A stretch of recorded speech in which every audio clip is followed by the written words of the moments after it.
Good morning, students. Today we are going to discuss about neurohumoral transmission in autonomous nervous system. So what is neurohumoral transmission? So neurohumoral transmission is the transmission of signal or impulse from one neuronal cell to the next neuronal cell. Okay, so it is a transmission of impulse and signals from one neuronal cells to the next neuronal cells by the release of neurotransmitter. So what is a neurotransmitter?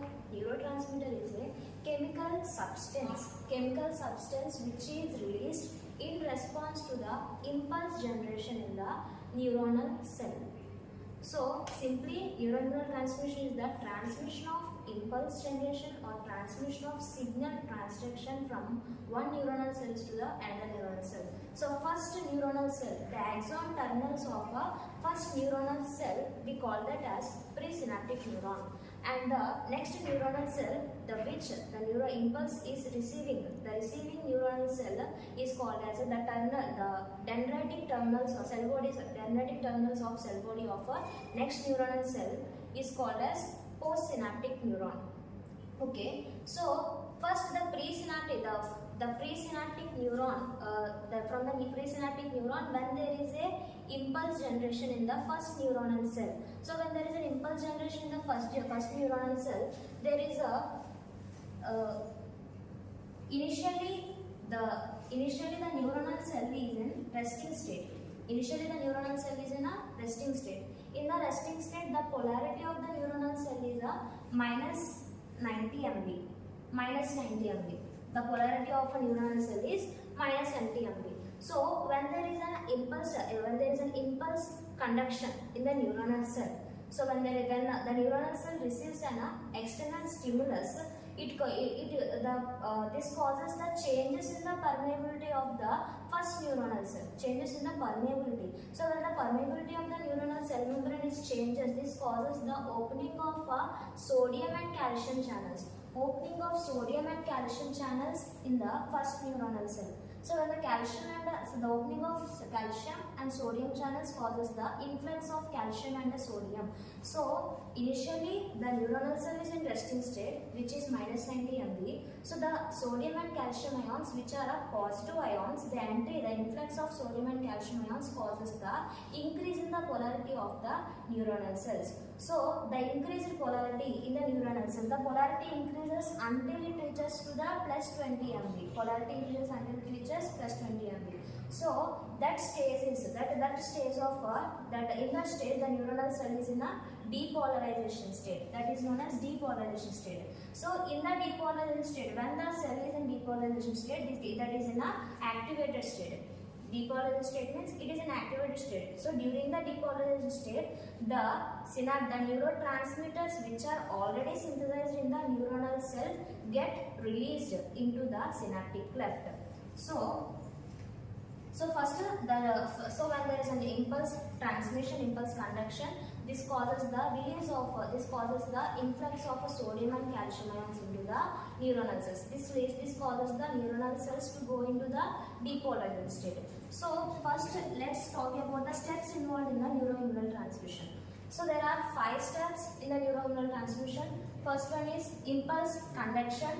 So impulse conduction means just we have talked about that. So first when there is an external impulse, this causes the changes in the permeability of the neuronal membrane. The changes in the permeability of neuronal membrane causes the influx of sodium and calcium ions. This causes the neuronal cells to go into the depolarization state. So first one is the cells go into the depolarization state. Nerve cells go into the depolarization state. So second one is neurotransmitters release. So what are the neurotransmitters? Neurotransmitters are the chemical messengers. These are the chemical messengers which transfer the message from one neuronal cell to the next neuronal cell. So how a neurotransmitter release? Neurotransmitter released when the neuronal cell goes into the depolarization state. Only when the neuronal cell in the depolarization state, the neurotransmitter tends to get released. So next second step is the release of neurotransmitter. So simply neurohumoral transmission and transfer of impulse transmission from one neuronal cell to the next neuronal cell. So let's assume this is the axon terminal. Let's assume this is the axon terminal of the first first neuronal cell, axon terminals of the first neuronal cell, and this is the dendritic terminals of the next neuronal cell. So this is the closure image of the membrane, closure image of the axon terminals of the first neuronal cell. So we call that as a presynaptic neuron. Okay, and that is presynaptic membrane. And next cell, the cell which is receiving the next neuronal cell which is receiving the transmitter, impulse transmission, that we call that as a postsynaptic membrane. Okay, so on the surface of the presynaptic membrane, postsynaptic membrane, we have some receptors. Okay, we have some receptors. So first when a presynaptic neuron have received the impulse. So when there is an impulse, the neuronal cells goes into the depolarizing state due to the changes in the permeability. This causes the increase in the polarity and depolarization. This causes the depolarization of the neuronal cell.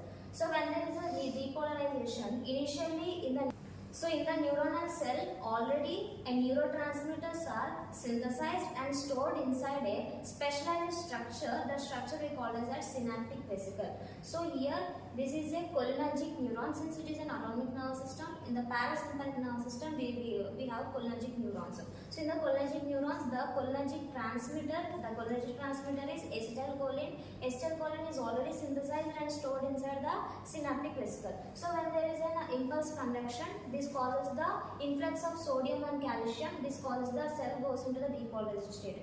In the depolarized state, the calcium which is entered into the presynaptic neuron, this calcium aids the synaptic vesicle to do the exocytosis process, to undergo exocytosis process. By the help of calcium, the synaptic vesicle which is stored in the axons is translocated towards the presynaptic membrane. So at the presynaptic membrane, the synaptic vesicle undergoes exocytosis process. Exocytosis process means the release of contents, the release of synaptic vesicle contents to the outside of the membrane is called as exocytosis process. Here in the synaptic vesicle, acetylcholine is stored. So when there is an impulse conduction, the acetylcholine released into the synaptic cleft. Synaptic cleft means it is the space between the presynaptic neuron and the postsynaptic neuron. So second step of the neurohumoral transmission is release of a neurotransmitter. So first step is neurohumoral conduction, which is already done, and second step is neurotransmitter release. Here acetylcholine is released into the synaptic cleft or synapse. So the space between the presynaptic neuron and postsynaptic neuron is called a synaptic cleft or a synapse. So next one, after the release of the neurotransmitter, third step of the neurohumoral transmission is a binding of the neurotransmitter to the receptors present on the postsynaptic membrane. This is the postsynaptic membrane of the next neuronal cell. So on the surface of postsynaptic membrane, we have receptors. Cholinergic receptors. So here, since acetylcholine binds to the cholinergic receptors present on the postsynaptic membrane. So third step is binding of the receptors to the cholinergic, binding of the neurotransmitters to the cholinergic receptors. That is the third step. Then fourth step is pharmacological action. So pharmacological action here, since here it depends upon the type of the neurotransmitter released. Here neurotransmitter acetylcholine is an excitatory neurotransmitter. Since it is an excitatory neurotransmitter, it causes the excitation responses. Acetylcholine binds to the receptors and causes the excitation responses. Excitation response like a contraction, smooth muscle contractions. It causes the smooth muscle contractions or increase in the secretions or increase in the peristalsis movement.